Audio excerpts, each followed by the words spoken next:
My name is Julian. I'm from Durban, South Africa, and I'm an English teacher.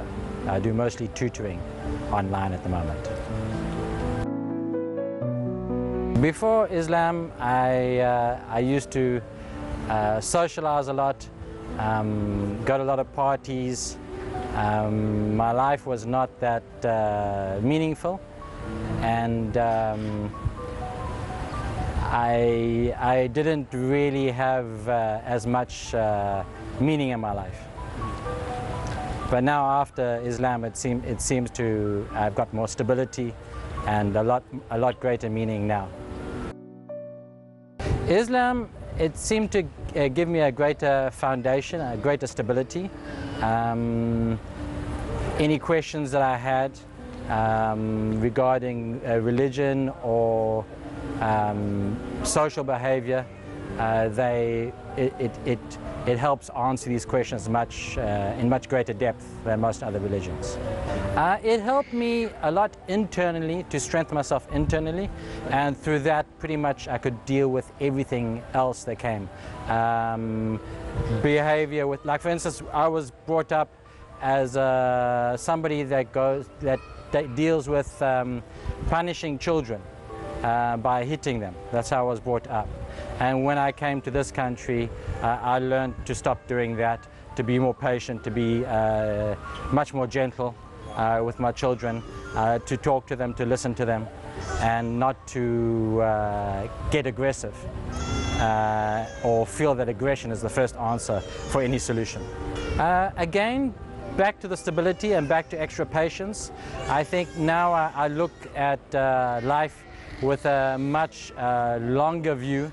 I don't try to be happy every single second. I don't try to be satisfied right now. I know that if I'm patient, if I'm continue to work on myself, that eventually I will improve myself, and no matter what comes to me, I'll be able to deal with it.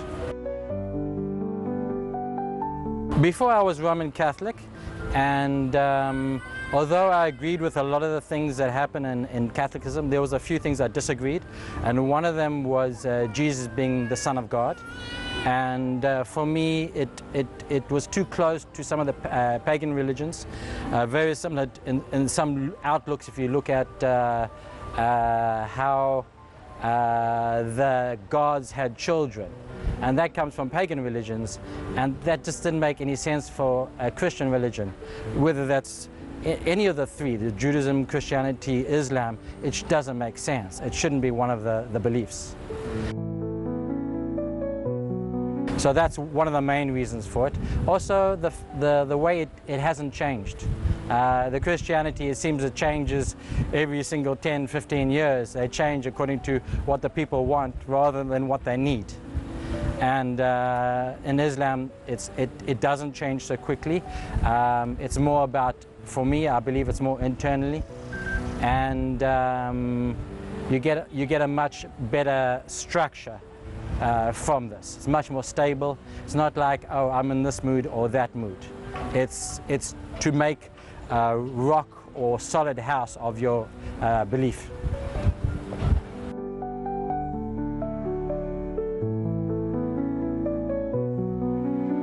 I think when I first saw the Kaaba, I was in a very good mindset because it was my first Umrah.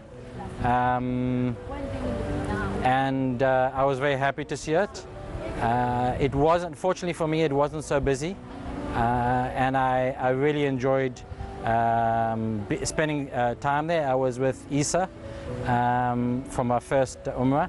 So I spent a day and a half there. It wasn't just like an hour and then leaving. So I really enjoyed it. And as I even from that experience, I still felt like I wanted to learn more about the building. Afterwards, I went online and actually researched some of the history for the Kaaba, which most people didn't know about, how tall the building is, what it's made out of, the carpet that is covered, etc. All these details that not everyone talks about.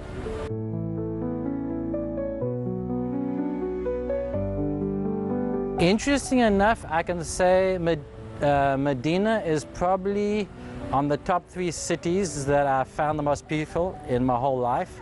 And I've been to a lot of cities, Jerusalem, Medina, and the other ones I think I can't compare. Those are the top 2.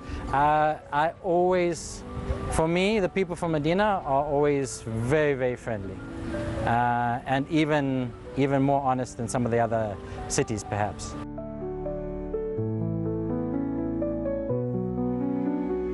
I like Jeddah a lot. I've only been to 3 other cities in Saudi Arabia, but for me to live, I quite like it.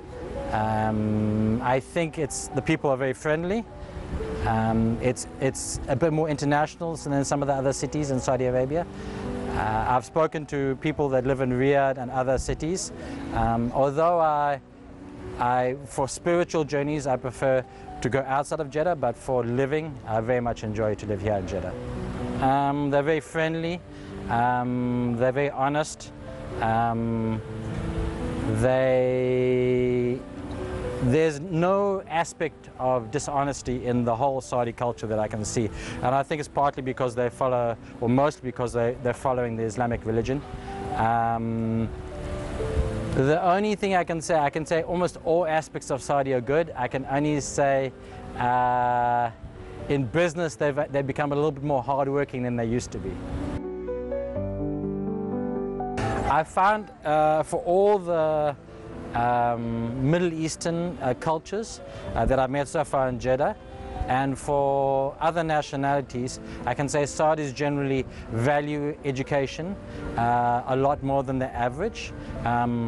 They're willing to spend the time and the money and the effort to achieve their goals. I feel this is something that's been increased in the last 10 to 15 years, and they're adapting to the new tools quite a bit, where they're quite happy to do online. They're quite happy to use different apps. It's got to the point where sometimes they are actually telling me, teacher, did you try this app? Did you try this?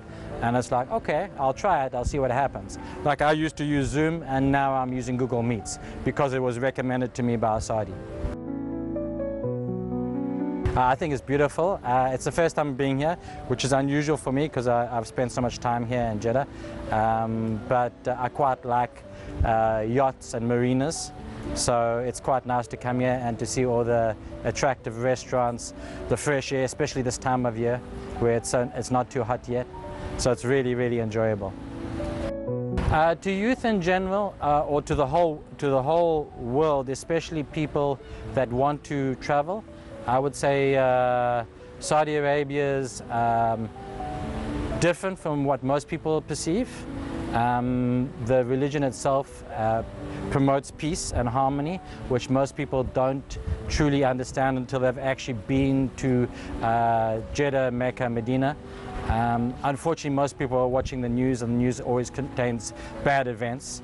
As a country, this is probably in the top 3 in the world for the most peaceful I've ever been to.